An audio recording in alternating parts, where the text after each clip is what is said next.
everybody, welcome to Heidi's Family Kitchen. Today we're making salmon cakes, and these are made with the Costco salmon fillets, the wild salmon.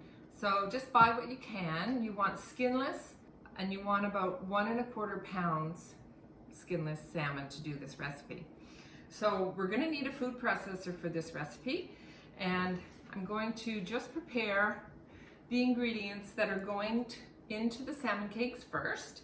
And first we're going to chop up some fresh parsley.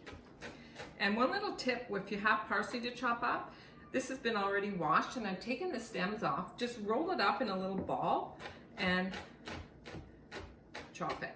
It just is a little more efficient that way. So we're going to put everything in this bowl, and we're going to have the parsley, 1 scallion thinly sliced, and I've taken the dried up ends of the scallion off, but we'll use both the white and the green.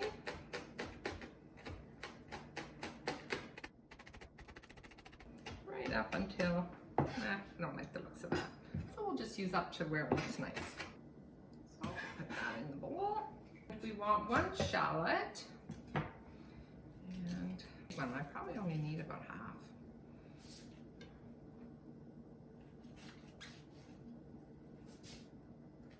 And you want to try and get it pretty fine. I love my Wusthof knives for that.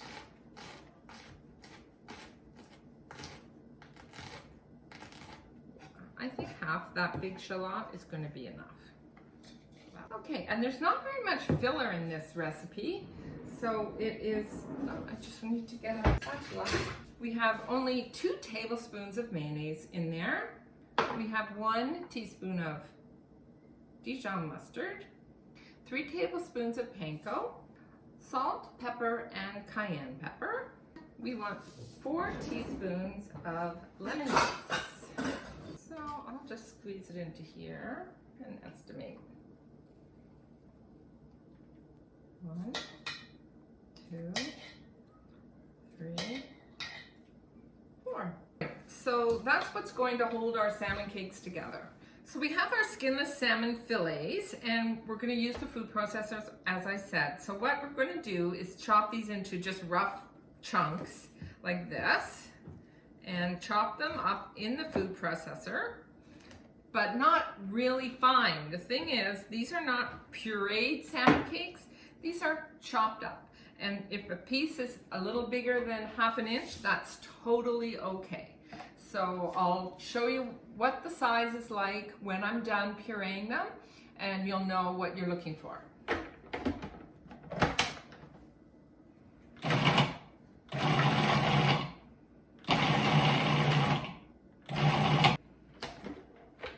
So that looks great. So what we're going to do is pour this first batch into the bowl with all the filling ingredients.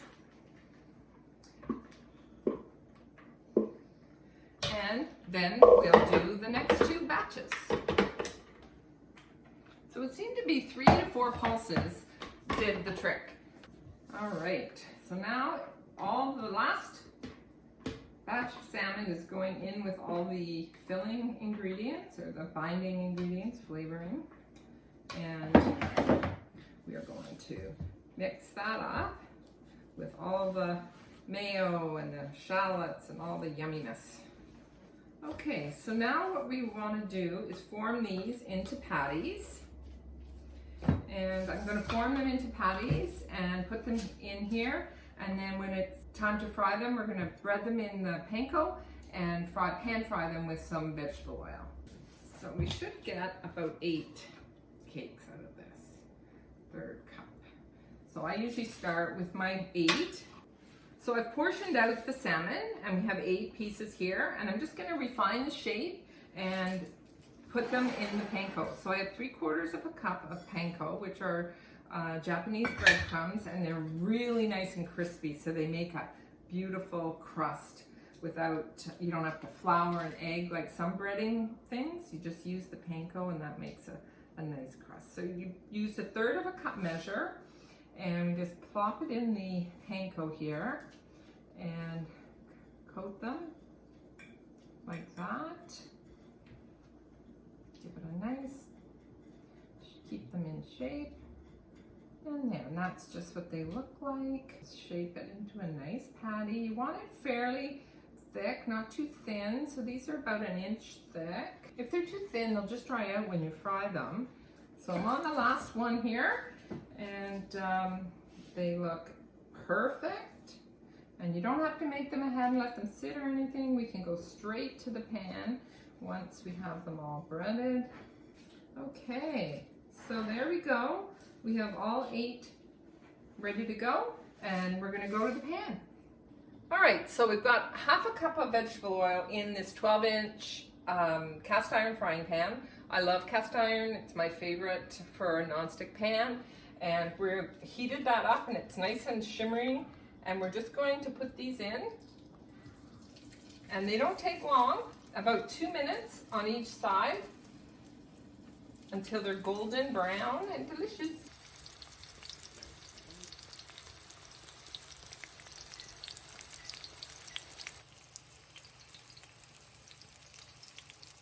We're at about 45 seconds countdown till 2 minutes, but I am just going to check and see how they look. Yeah, I think they're still fine to do the full 2 minutes on this side. Okay, so that's been just over 2 minutes, and I actually think another maybe 30 seconds, okay? And I try and flip in the order that I put them in, so they've all been in at the same amount of time. Oh yeah, see that beautiful color on there? Gorgeous. Oh, look at the one in the middle. Ooh, maybe I'll move him to the outside. There we go. And 2 minutes. So it's almost been 2 more minutes, and the timer's going to go off in 6 seconds. So these are done, and you just can tell they're relatively firm. There's the timer. So I'll show you. I'm going to flip one out onto the paper towel here, and you can see they're nice golden brown on the other side as well, and you know, relatively firm, and they're done. They don't take long. That's another great thing about this recipe. It's a quick family dinner. So I'm going to take these all out. I just put them on a little piece of paper towel. They're not very greasy. They don't absorb much. The panko keeps everything nice and crisp. And I'm going to plate these up, and we're going to enjoy them with a nice salad. I'll show you what that looks like. So one quick tip I'll give you for a tartar sauce that I like, rather than buying store-bought, either take Miracle Whip or mayo, whatever you prefer, and you just put a little bit of that in a bowl and some relish. Now I tend to buy the Farm Boy green relish, but I didn't get the Farm Boy last time, and I got this nice Stonewall Kitchen farmhouse green relish. It's very good, and I just take a heaping blob of relish and stir it in, and you have tartar sauce. And it goes really well with the salmon cakes. And I'm going to plate them up on here with some salad, some lemon, and tartar sauce on the side. So that'll look great, and an easy family dinner.